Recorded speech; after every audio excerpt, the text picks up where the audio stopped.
Commissioner of Police Alex Mensah did not mince words in his submission before the committee. He confirms dealing with Daniel Bugri Nabu, but doubts the authenticity of the leaked tape. Because the audio, which I've just listened, is an edited one. There's a likelihood that somebody will fake my voice.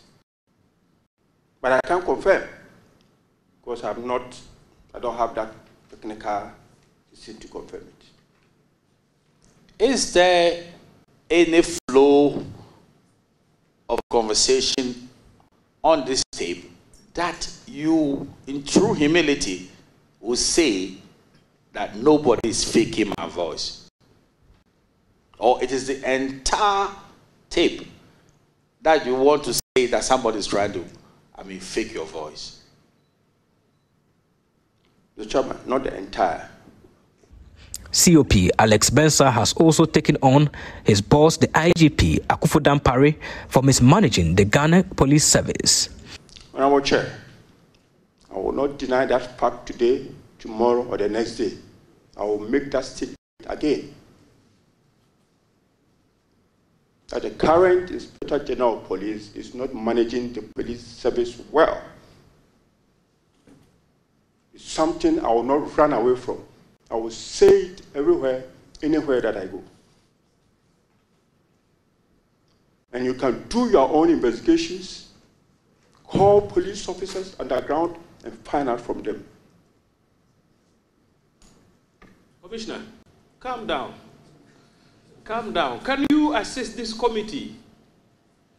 You see, within the context of your statement, he revealed that majority of the police officers are currently disgruntled, which has the potential of affecting the political fortunes of the MPP, a reason he's unhappy about his administration.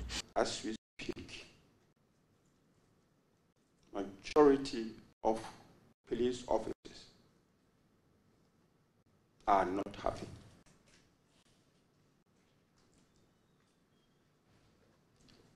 And if these same people are those who are going to police the elections, and remember, police officers, they vote. Their wives vote. Their children vote. Their mothers and fathers vote. That is my concern. Mr. Alex Mensah has therefore expressed willingness to open up on the rot in the Ghana Police Service, but on condition of an in-camera hearing. Chairman of the committee investigating the leaked tape, Atachia, said they may consider doing so due to the sensitive nature of the information, which is for public consumption. Some testimonies and pieces of evidence might have national security implications, and therefore in-camera hearing is one of the ways to address a problem. So when we come to terms with that, why not? We invite him to give us in-camera testimony. There were earlier objections by lawyers for Alex Mensah, which were overruled. Their concern was about reported prejudicial comments by members of the committee, Peter Tobu and James Agaga. Mr. Atachia said the committee will offer them the opportunity to adduce evidence. We will not stop them from tendering evidence which should aid what we are doing. Guess what? Even the members of the committee are not enemies of the witnesses at all, or the people involved. And therefore, if you start doing what they call evidence gagging, then you are biased ab initio. That is why I said anything of consequence that they will need to aid what they are doing, they should give it to them freely. And they are about to do that. In the same token, if there's anything which is exculpatory of them and they have, the committee should look at it. And if there's plain bias about certain things, I've said one thing which is very important. I would not be the person trying to get biased members of the committee to mess them up. So I don't have the lenses of bias. But if they believe that the committee is not properly constituted, then it's above me. Well, I'm not the one who constitutes the committee as a speaker. The committee has adjourned sitting to Friday to continue probing COP Alex Mensah and Superintendent George Asare. Meanwhile, the third officer, Superintendent Eric Emmanuel Jebi, who has denied dealing with Bugri Nabu, has been discharged. From Parliament House, Samuel Mbura, Joy News. Asare, do you know?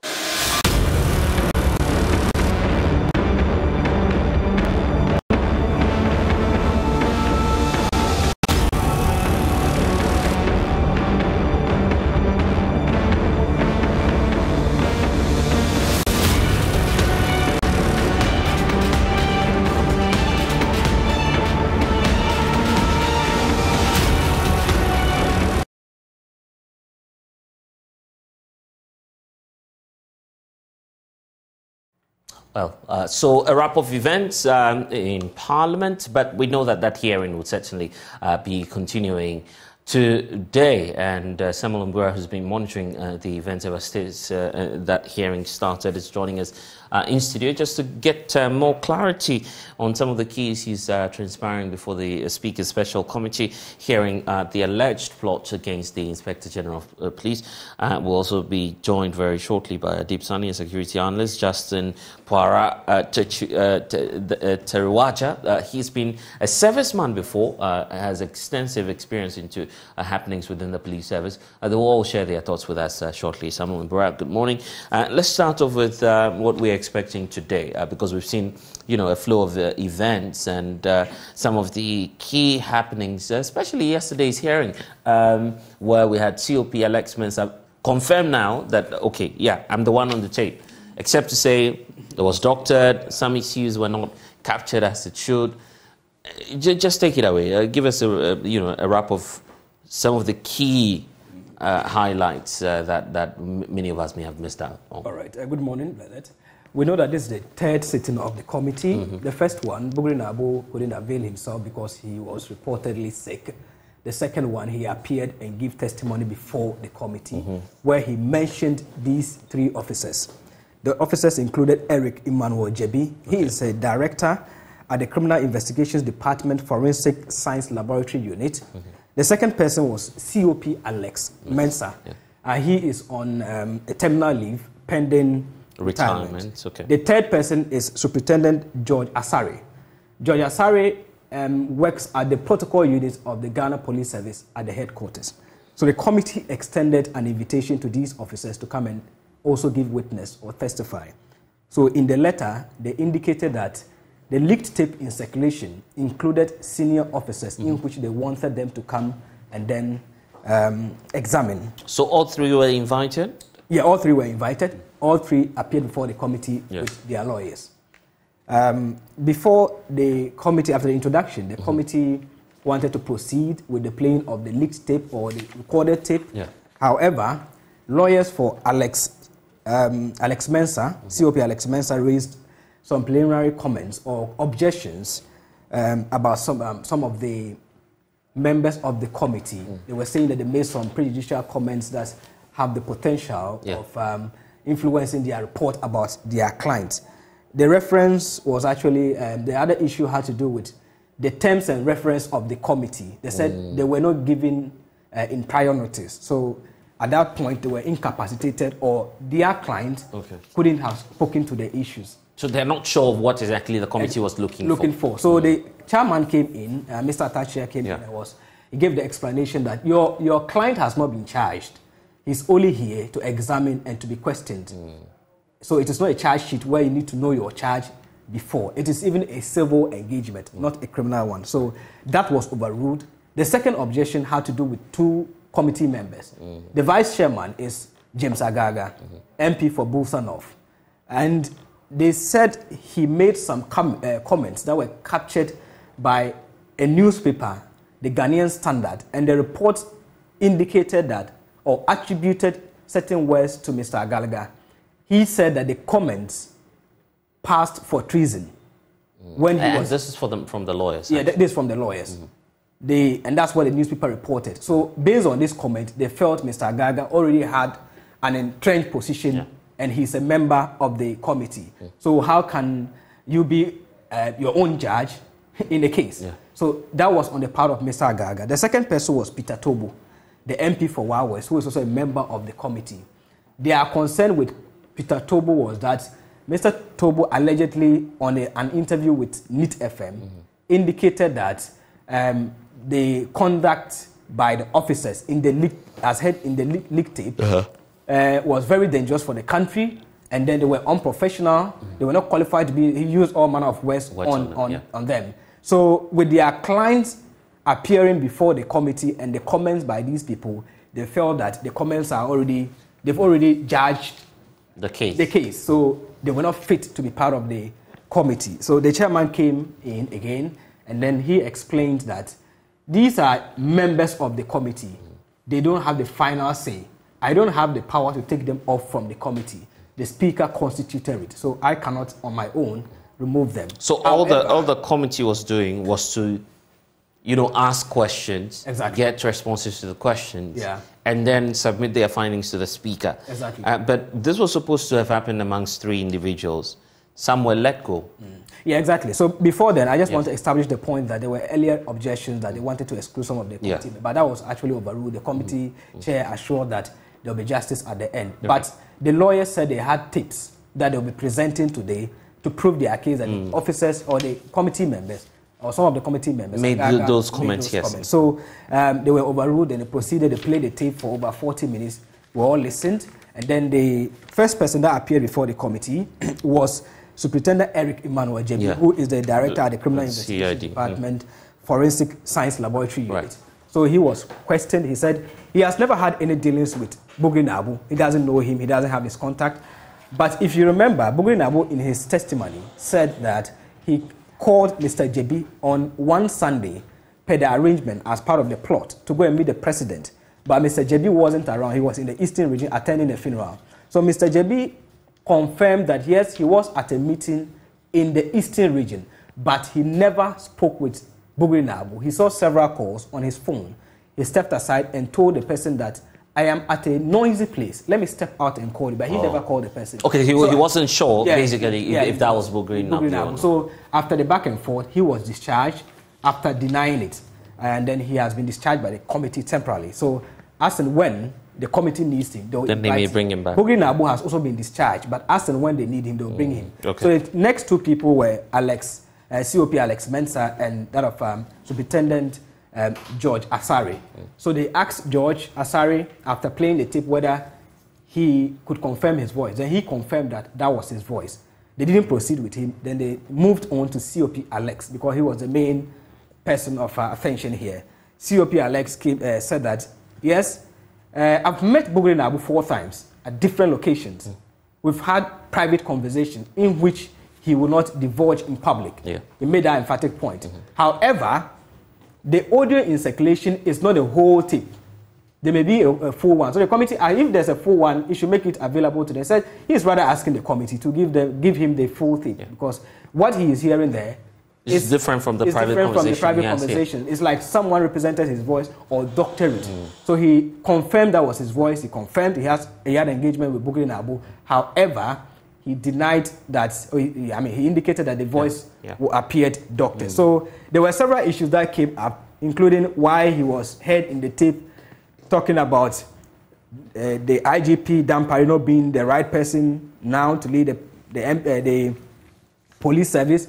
And he filmed. He was actually angry in his response. You could see that he was agitated. He said that he actually confirmed what was said in the tape that he said Dan Parino is not the correct person. And he will say it anytime and anywhere. And that's his conviction, he says. Yeah. So that's his conviction. He believes that Dan Parino is not competent. He's not managing the Ghana Police Service well. And if you check with the rank and file of the Ghana Police Service, the junior officers, the senior managers, and then the officers, they are not happy about his management. And that is why he was worried about the continuous stay of Mr. Dan Parino. Okay, so that's Samin Bura who was there for us. And today he will be returning. I also want to bring into this conversation Adib Saani, a security analyst, helping us to do the discussion. Adib, a senior police officer, telling us now what possibly might be happening within the service. The fact that junior officers reportedly are disgruntled, and it's because he believes George Akufo Dampari, doctor, is not managing the service well.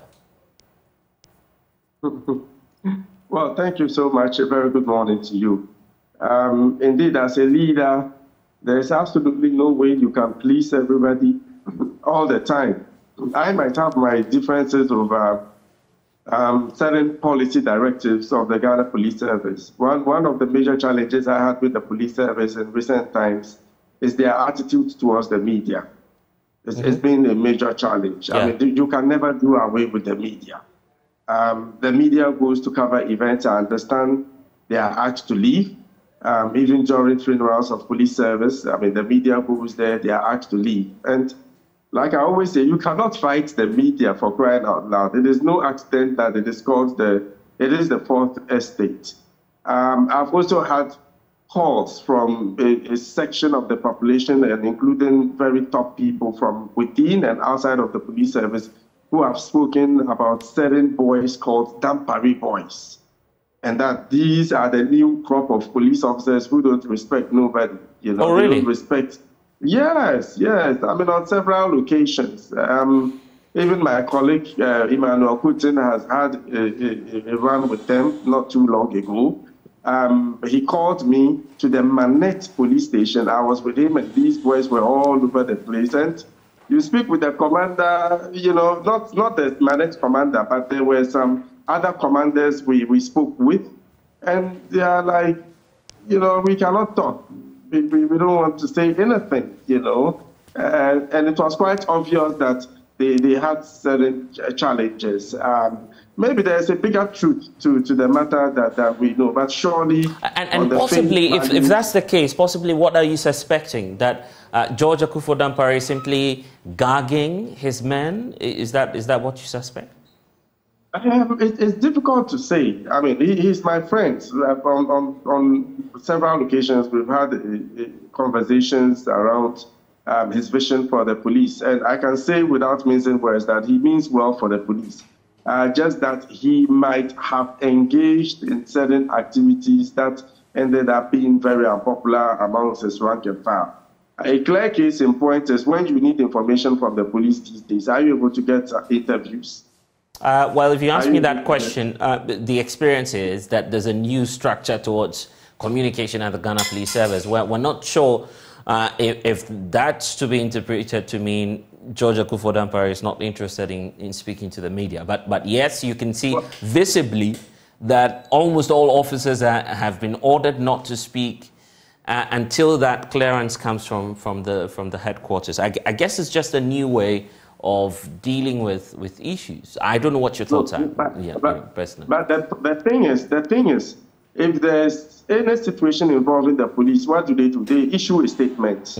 That's right. And the statement, there are follow-ups. Sometimes they are incoherent, inconsistent, and, you know, somewhat confusing. So you would need to follow up with interviews like it was done in the past, you know, when Kwesi Ofori and the rest were there, Sebas Arthur, you know, we used to meet in the studio. Yeah, so Adib, I'm saying that I don't disagree with you on that. I'm just trying to point out what the, you know, experience or challenge has been with the service.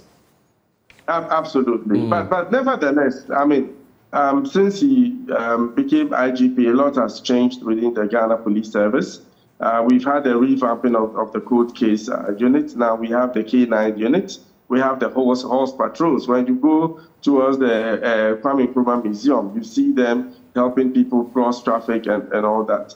There's more accountability within the police service. I'm not saying it's a perfect institution today. It is not a perfect institution. But what I am very worried about is whether COP Alex Mensah is a police officer or a politician. He spoke more like a politician than a police, you know, professional.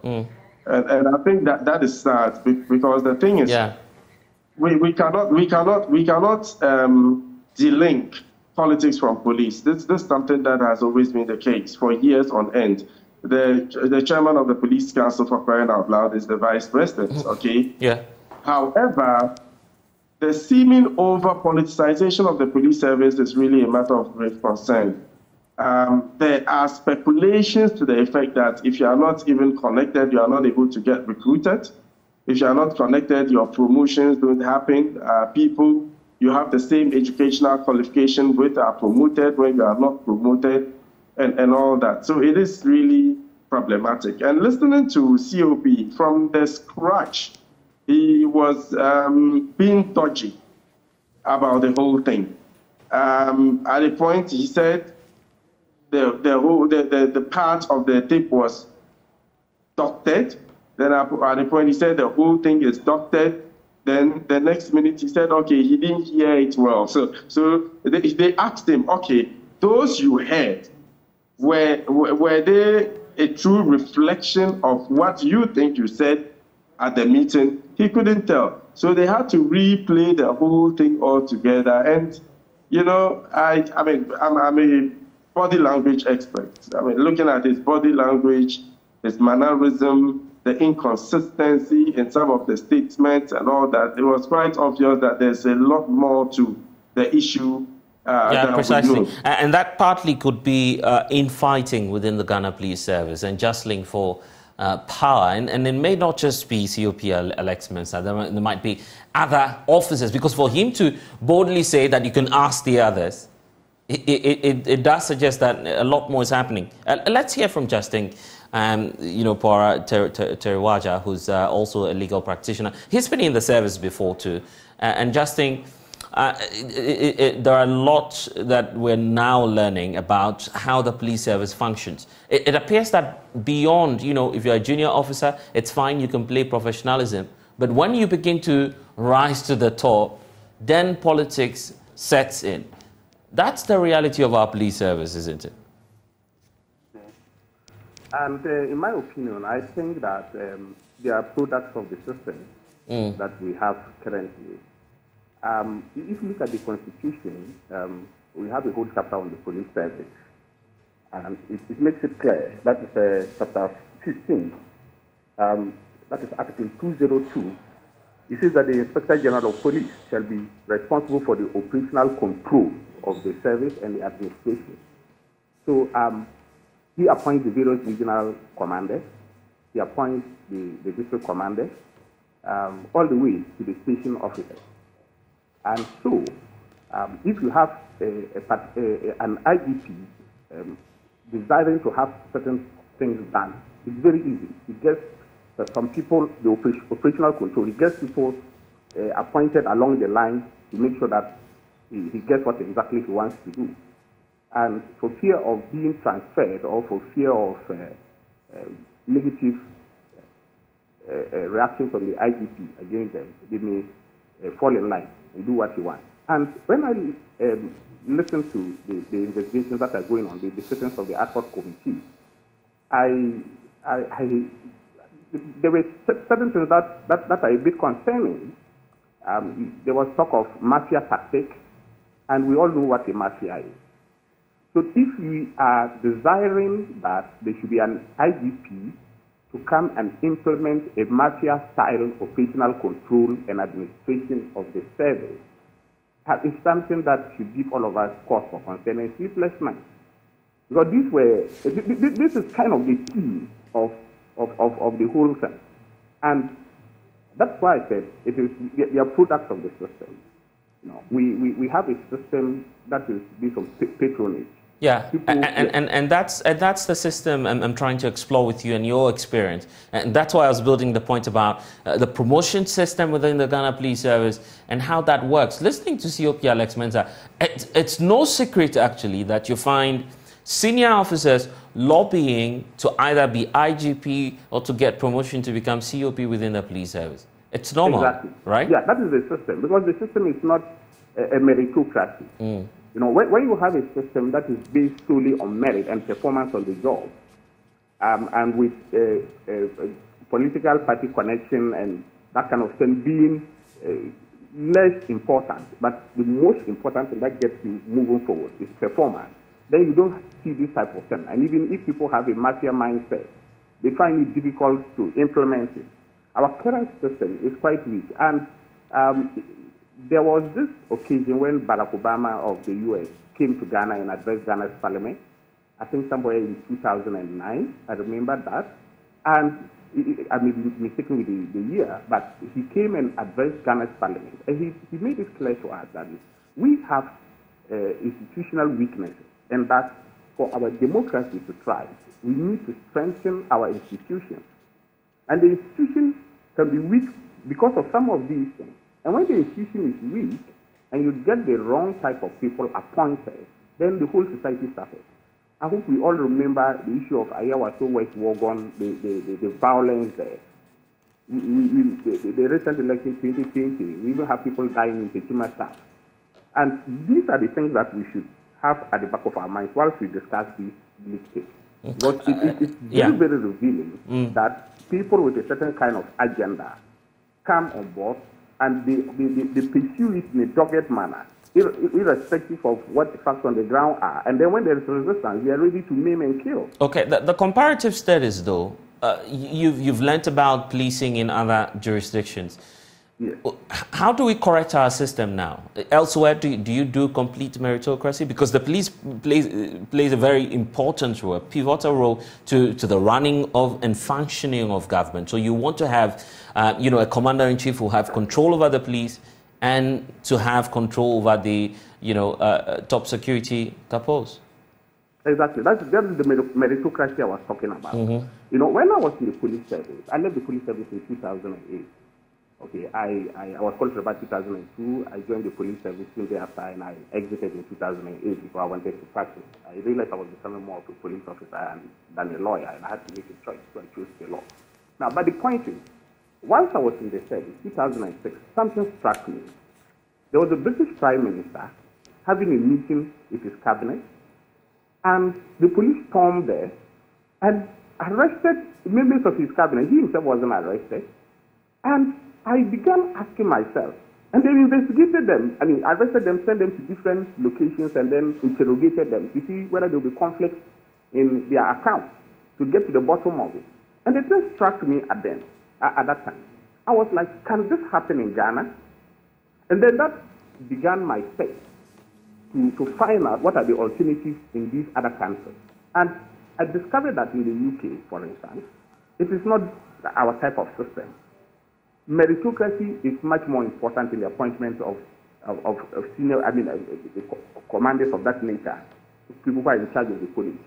Imagine that we have a police appointments board made up of politicians and ordinary people. Imagine that nurses in Accra, they don't even have an IGP for the whole country. The very people who came and gave us IGP don't have IGP like that in Britain.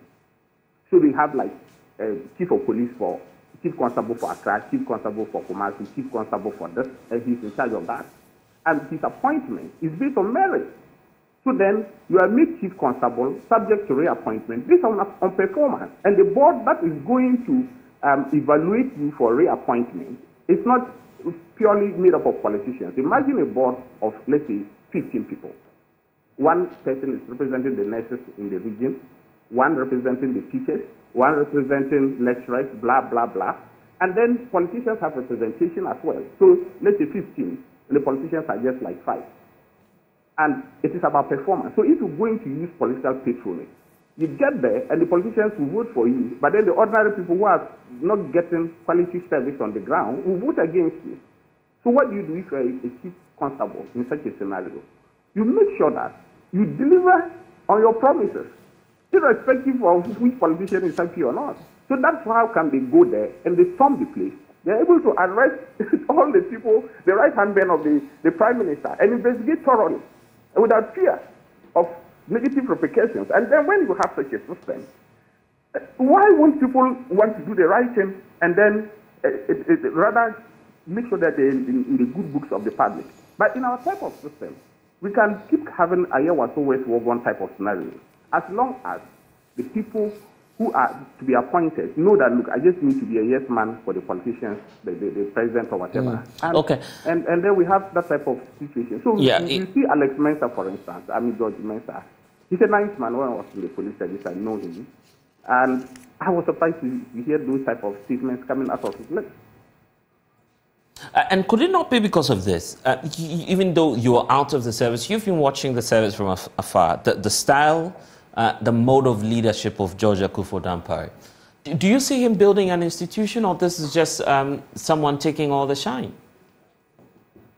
I'm not getting your question very well. Yeah. Do you see him building an institution? I mean, the IGP, or Yes, this is all about him, by the way. Yes. So far, from afar, I'm no longer in the service. But from afar, I get that impression. I may be wrong, but let me just give you one observation I made. I've been to the police headquarters a number of times. And when I get there, I see order and discipline much more than what I used to experience when I was there, and even after leaving the place. You get there, even how to enter the police service, the police headquarters. When you are driving in there, you see the arrangement is made. There's much more discipline just by observing that alone.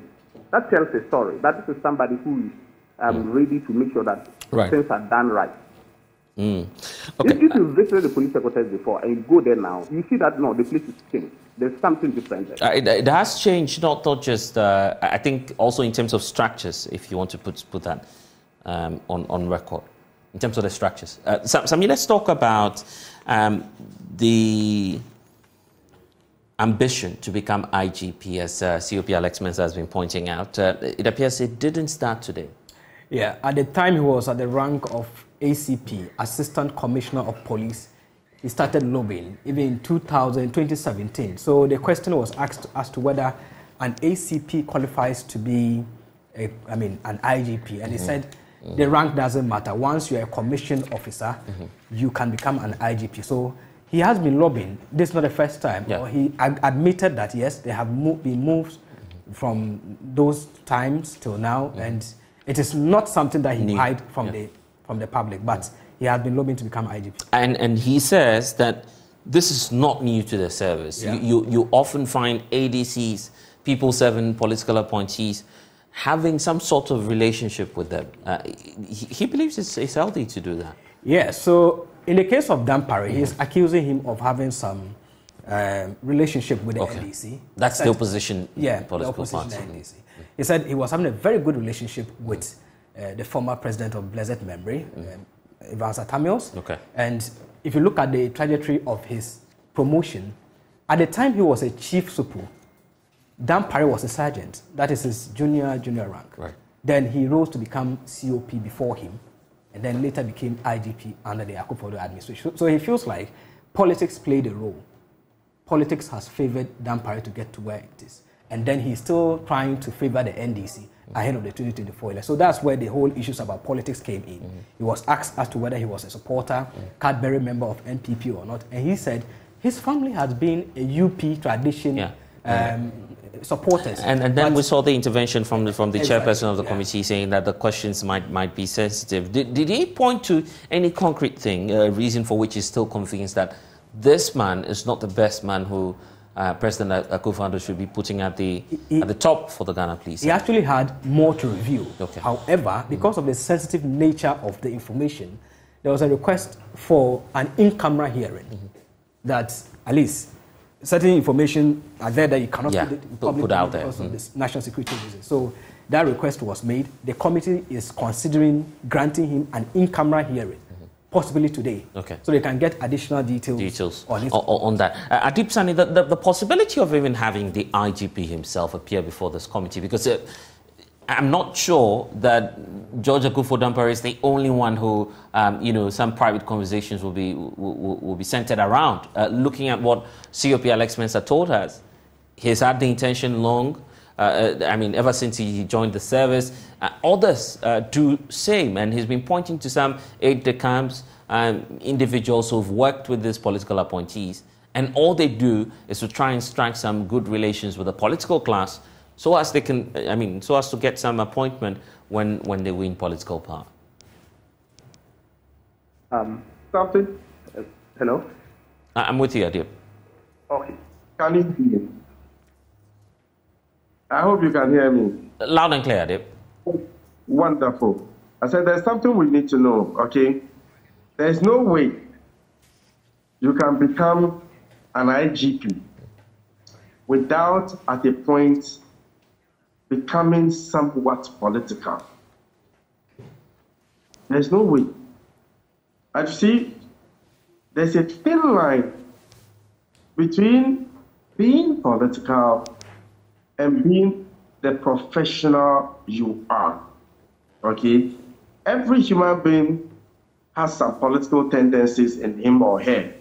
But surely, before you become an IGP, the government in power should be comfortable with you. They should be okay working with you. You should have had some few people to at least say something on your behalf. But you just don't sit at one place and expect you to come knocking at your door. Things don't happen that way, especially at the very top, okay? However, my concern with the politics within the police service has to do with you becoming so political to the extent it compromises your professionalism and it compromises your ability to execute the mandate that you are supposed to under the law. That is the problem. Almost every IGP I know has in one way or another lobbied to be an IGP. So for anyone to tell you that I became an IGP because I'm the most hard-working police officer, I'm the most qualified, no, things don't happen that way. Things don't work that way. So George Akufo-Dampare did not become IGP solely on the basis of merit. It's a combination of a lot of factors. Surely it should be based on his track record. It should be based on his educational background. A lot should be taken into consideration. And like I also indicated, the government of the day should be willing to work with you.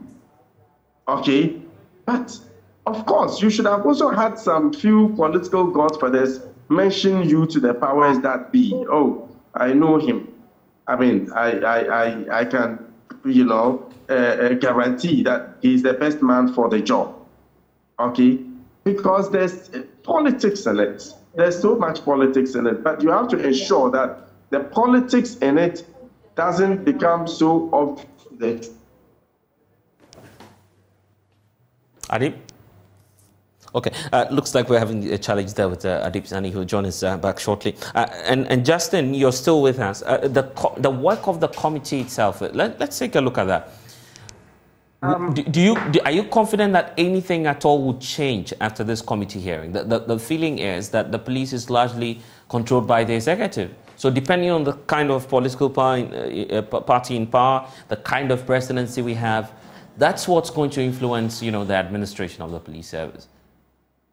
But before I come to that, Adib Saani talks about the fact that political considerations influence the rise of the current IGP. I think that is yet to be looked at, because I remember Honorable Peter Tobu asked Commissioner of Police George Mensah, George Alex Mensah, if he was aware that the promotion regulations, if somebody became a chartered accountant, he was supposed to be made a superintendent of police. And he admitted. So if the fact that he became a chartered accountant, he was leapfrogged to the position of superintendent, and from there, from superintendent, you just need 2 more promotions and you are a commissioner of police. From there, you become chief superintendent and then assistant commissioner. So that kind of made him to leapfrog to that position. So then if he got it because he became a chartered accountant somewhere along the line and he had to be promoted to superintendent, then it would not be fair to say it was politics that propelled him that far. Because I joined the police service as a lawyer, and because I was a lawyer, I was made DSP, Deputy Superintendent of Police, straight away. So if somebody says because I was made Deputy Superintendent of Police, it was political, then that person is not being fair to me. And I think the same unfairness may be applied to the current IGP. If you say he was a sergeant, then from there he was propelled to superintendent or something like that, and you do not look at the fact that he became a chartered accountant, and the rules at the time, if you were a chartered accountant, you merited such a leapfrogging. I see. That's a point that we need. And it came out yes. in the proceedings of the committee yesterday. And Judge Alex Mensah himself admitted that. So then if he knew that this was the case and he goes to meet Chief Nabu and he's talking about the fact that the person was a sergeant when he was an officer, then he was really not being fair to the man. And to the question about if anything positive is going to come out of those committee hearings, because this is much more about administration. I understand the backstops with the president in the current scheme of things. He appoints and fires he hires and fires the IGP. So, and once the person is IGP under the Constitution, he's in charge of the operational control and administration of the police. So, all this, yes, it will help highlight and put pressure on the powers that be to make sure that the right thing is done. But to what extent the president will cave into this pressure, I'm not too sure. That would be my answer. And this is what I want to take your thoughts on, gentlemen. The point about possibly inviting the IGP himself to appear before the committee. Justin, you agree with that? Well, to the extent that he may need to clarify things, because he is not the person being investigated there. But if there is something that they need him to clarify, because what is admitted needs no proof. Judge Alex Mensah himself admitted that this person merited the superintendent promotion, which was more like a leapfrogging. So then if the man was leapfrogged because he merited it by dint of hard work to become a chartered accountant, it's not easy to get it. And not necessarily because of his promotion, but on the basis that an accusation is being made, he's not running the police service well. We should all be concerned about this. Now, that aspect, from what I gather, that one is going to be in camera. So if that one is he's able to give those further and better particulars in camera, well, then if they want the IGP to also come, then I will guess that the IGP is also coming to stick to those issues in camera rather than the public system or public hearing. So why should we vary the rules for the IGP? You have allegations against the IGP. The further and better particulars are given in a closed system, and that's what I mean by in camera. Then it will not be fair for the IGP to come and then virtually play to the gallery by responding to them publicly. So yes, they've said he's not running the service well. Maybe he can also come and publicly say I'm running it well, but the details are reserved then for the in-camera system. But for him to come and then go into the details in an open system, it may not even be fair to Judge Alex Mensah himself. Okay. You've been in the police service for quite some time now. What history do you have on the kind of relationship that exists between George Akufo-Dampare, the IGP, and COP Alex Mensah? Has there been any history of bad blood between them? That much, it's difficult for me to tell. Because whilst I was in the service, I knew them, but the personal relationship between them, I never worked under either of them. So it's difficult for me to tell. If an officer is promoted above his colleague who was then senior to him, do these happenings have the tendency of just ruffling feathers? Personally, people may resent it. But if you are aware that the person came based on merit, that's the rules of the game at the time, this is what he deserves, and he gets that. And then it's just unfair to use that against the person without telling the whole story, to make it look like he rode on the back of political favor to get there, when the truth you have admitted before the committee is that he became a chartered accountant and was entitled to that treatment. I went there as a lawyer, and I was quite young, 28, and I was a DSP over people who were almost getting to retirement, they were chief inspectors. And so if they said I came there based on politics, without looking at the fact that I came with a higher qualification, then that was not the result. Okay. More concerning, is also, before I go, more concerning is the fact that the kind of controversy that we are seeing in these proceedings is clearly misconduct. Section 17 of the Police Service Act, it clearly states that it's misconduct for a police officer to engage in activities that will generate political controversy. So professionalism requires that the police officer should avoid unnecessary political controversy of that nature. And so, if this matter is to be looked at thoroughly, the officers involved are supposed to face administrative disciplinary trial. If the right thing is to be done, they're supposed to face administrative disciplinary trial for these things to be looked into deeply. Okay, Justin Poara Teriwaja, thank you for talking to us this morning. Adib Saani, your thoughts on whether or not the IGP should be invited? Well, let me say emphatically that it will be unfair not to grant the IGP audience because its leadership style has been called to question.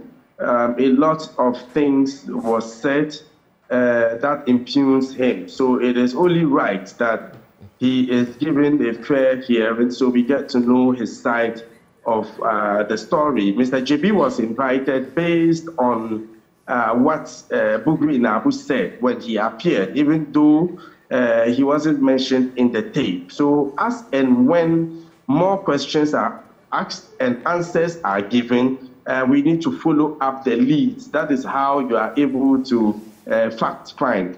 But let me also clarify something, and it's extremely important. I never said the IGP got to his position because of politics or politically. What I said is there is some degree of political interference when it comes to appointments at such high level. You remember when the Chief Justice was appointed, there was a lot of hullabaloo about the fact that her seniors are there. Why her? Because the politicians want someone they will be able to work with. If I am president today, you think I'll be comfortable to go for someone I cannot trust, I cannot work with, over someone I can trust and work with? So these are the hard facts. We cannot believe about it, okay? And I repeat, there is always some degree of political expedience so far as appointing an IGP and other top public officials is concerned, but it might just be a figment of the wider scheme of things that would be looked at before that appointment happens. But surely there is politics involved if really you want the truth to be said. Yeah, and that's the truth actually, because COP Alex Mensah has just opened up on that, the fact that all of them do it, after all. The possibility of having the IGP appear before the committee, your take on that? Yes, it's surely a good thing. I think an invitation should be extended to him. A lot of things were said about him, his leadership style, and it's only proper that he comes to tell us his version of the story. I'm also hoping that as and when the sittings progress, any other names that come up, we make those follow-ups so we are able to get to the bottom of the matter. But in the end, I mean, like the committee said, theirs is to find the facts. After that, what happens? Then a report will be, I think, submitted to the speaker. Then if there's any, going forward, if there's any criminal culpability established, the laws must work. Because a lot of things were said on the tape that hinges on the security of the state, especially as we go into next year's election. One of the biggest threats to any election is lack of confidence in that process. So if you have anybody thinking that we have to remove the IGP to make things easy for us, how would it resonate with the support base? Of course, they would also take drastic measures by hook or crook to ensure it doesn't happen. So we need to be very careful because next year's election is going to be decisive. It's going to be a make or break for us. The whole world will be watching us, and that is when we get to the river, so we are able to cross or not. When we cross, then it is safe to say that we have arrived. If we don't, then we can say we are still experimenting. So everybody has a role to play, and I must congratulate you for the good work you're doing in educating the public and giving us the opportunity to feed in different perspectives to the discourse. And hopefully together we can make things happen. Okay, the service deals with order. In fact, they enforce orders, so the service must be in order. Looking at the public display of you know, the types of confirmation and you know, disclosures we're seeing from COP Alex Mensah on how disgruntled some members of the police service might be, and looking at the fact that the issues, internal issues of the Ghana Police Service is now being discussed publicly, does that not portend any form of, you know, fractures within the service itself in terms of maintaining a command, maintaining the order within the service? Well, I've had people call me to find out why this wasn't held in camera. Perhaps it was in the spirit of transparency, but sometimes when things become overly transparent, it tends to be disadvantageous to us. Indeed, a lot of things were said that I felt shouldn't have been within the public domain, because now it is common knowledge that there are fractures within the police service. It is something that I have personally known, but to what extent is what I'm able to tell. But surely now everybody knows, and that could be that could pose a security, you know, threat to the nation, knowing full well that the police service that has, you know, that within the law is supposed to ensure public safety, arrest criminals, prosecute them, etc., is in tatters. But we need to confirm whether really what he said is the truth or not. That is why we need to follow up by getting the IGP or not on board, so we are able to know the situation of the police as it currently is, and how we can deal with the legitimate issues that might have come up. So we have a unified police service that is committed to service to the people of Ghana. Okay. So, I mean, what are we to expect today? The number of individuals appearing, the itinerary for the committee, and how many days they have actually just to deal with this case? There is no exact time they have. As and when there's a need for them to call any person involved for interrogation, they will. But today, the committee is continuing the probing into the leak tape with COP Alex Mensah. As I said earlier, there's a possibility of the committee granting him an in-camera hearing.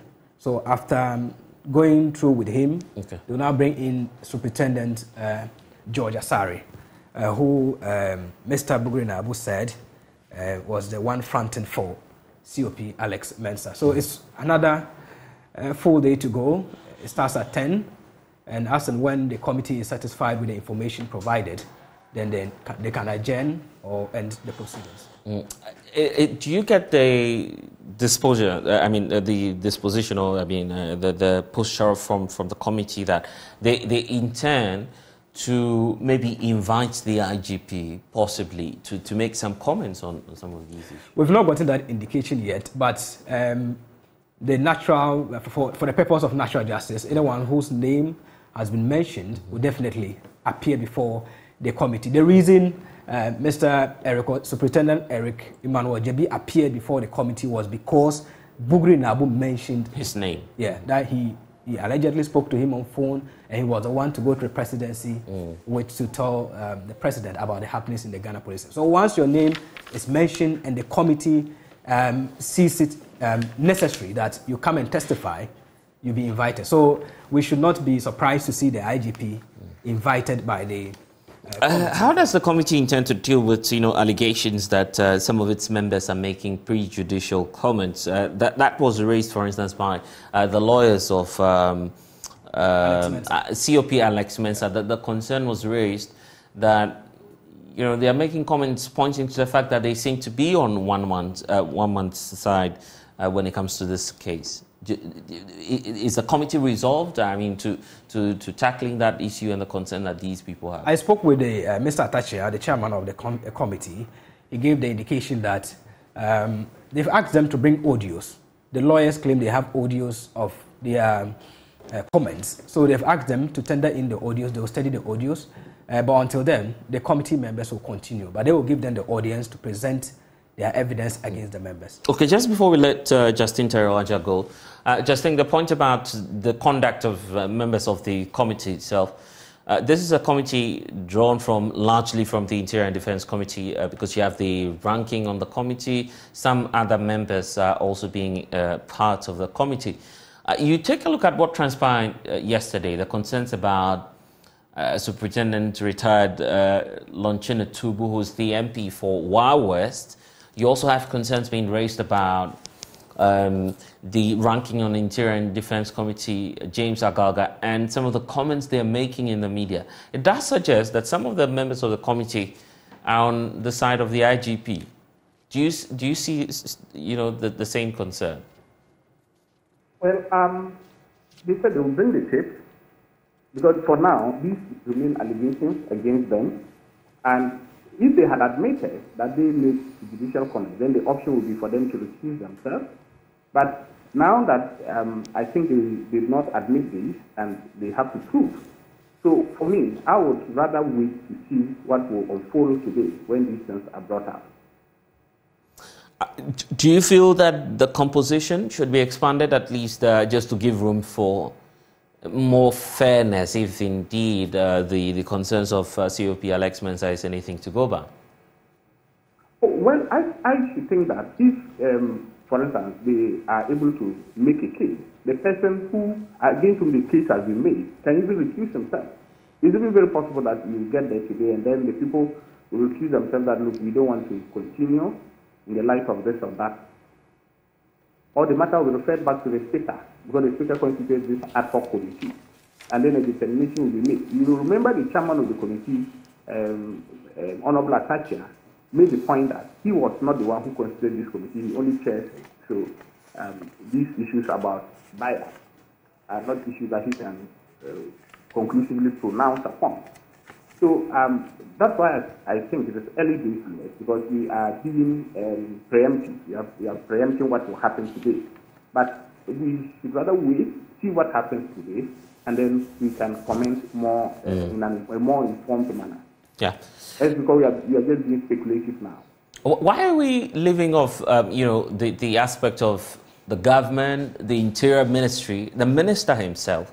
He's made some pronouncements on this, indicating that the IGP, George Akuffo-Dampare, is going nowhere.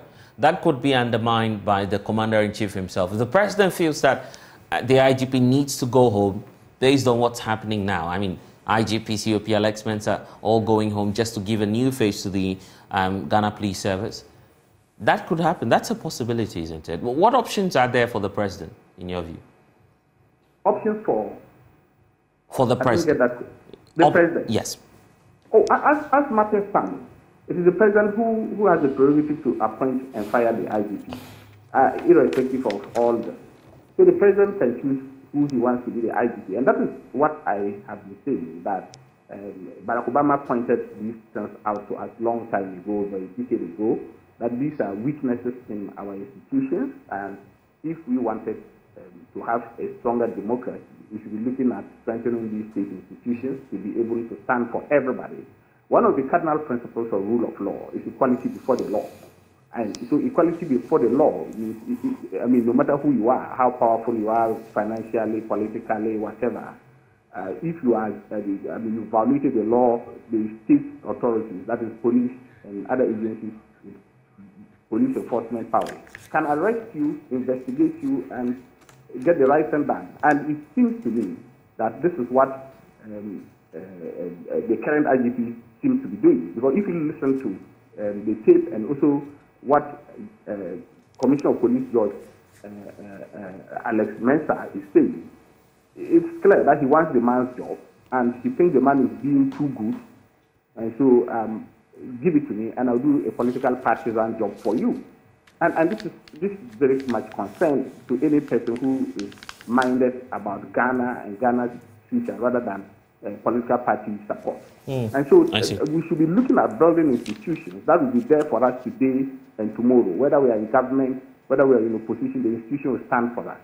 And that's what we should be looking at the end of all of this. How do we strengthen the state institutions to serve everybody and to promote the rule of law? Because the liberal democracy that we are borrowing from the West, it goes with 1, human rights, 2, rule of law. So if you say you want to practice liberal democracy, but then you don't have rule of law being strengthened and human rights culture is poor, then we are aping Western-style democracy. We are not doing the right thing. So it seems to me the current IGP is doing the right thing. And I wonder why he should be invited, as I was saying, because this is someone who has admitted that he was looking for his job. And so he's engaging in mudslinging. Yeah. And so if you mudsling someone to take his job, why should he be invited to come and say what? Yeah, but I guess it will be prejudicial if we don't hear from the man who's also been accused of not running the police service well. If the accusation had come in from somebody who is neutral and who is being objective in making that statement, the circumstances under which this particular statement was made is not worth the attention that an IGP calls it address. All right, let's see what the committee will do about this. Justine Terewaja, thank you for joining us. Adib, the options for the president, let me wrap up with you on that. Well, there are so many options on the table. You mentioned something I found quite intriguing, whether the IGP, the president should just ask everybody and give the police a new face. But I think that would be tantamount to running away from your troubles, because if you don't deal with the fundamental issues and just decide to ask them, it amounts to dealing with it superficially. It's just like a farmer getting rid of weeds on his farm, and instead of attacking its very DNA or uprooting it, you are rather trimming the top. So what happens? It grows back. So by removing them doesn't change anything. We need to deal with the fundamental issues. How independent is the police? What is the level of political interference? How do we depoliticize the Ghana police service to make it criminal to some extent, to engage in active politics when you are a police officer? Because now it's more of an ethical issue, okay? But for crying out loud, this is a security agency. Yeah, okay. It is. It is a security agency, Adib, and we hope that things will change. Well, I'm hoping so. But until we deal with the fundamental issues, I'm sorry to say we cannot change the Ghana Police Service. And in the past, there's been talk about making the police world-class, making its activities in line with best international practices. A whole lot of, things were said about the police. To what extent have we achieved that? I've had audience with the IGP, and he said quite a number of remarkable things, including the fact that he wants to change the regime where people sit on the job for a number of years and feel they are due for promotions. No, it's going to be merit-based. And I found that quite plausible. A lot of changes were beginning to happen within the police service, but I think the manner in which it was done is a problem. And I speak as a change management expert myself. In this part of the world we found ourselves, even if you are going to implement changes, it has to be gradual. A whole lot of strategies goes into it. I remember at the point we're implementing a government system which would have public officers use an IT-based system to engage in government business. It was a big challenge. It was a very big challenge because they thought, one, it was taking over their jobs, and two, they couldn't engage themselves in certain practices. But we made them know that, no, it is the same manual process you are going to IT, and it involved a number of activities we had to engage in to get their buy-in. So I think IGP should also re-look at his implementation strategy, so he has all his officers behind him. Okay, grateful. Adib Saani, security analyst, joining us this morning on the AM show. Sami, we need to go. Yeah. What are we to expect? Obviously, you'll be there. There'll be coverage also on the Joy News channel, I believe. Exactly. So today's sitting is not going to last less than 5 hours. As usual, started 10 yesterday, close around 2:30 there. So we're expecting more revelations from the witness before the committee. Yeah, and we'll see what then will happen. Samin Bra with our political desk, also watching the developments in Parliament for us regarding the alleged plot to oust the IGP. Stay on the Joy News channel. We'll bring you updates on that. This is the AM show. When we return, we'll talk about an event that's happening, obviously, in the coming days, which you need to know about, which you need to watch yourself. It's called Naked in Bed, and it's by the Riverman Productions. All that you need to know about that in a jiffy. Please stay.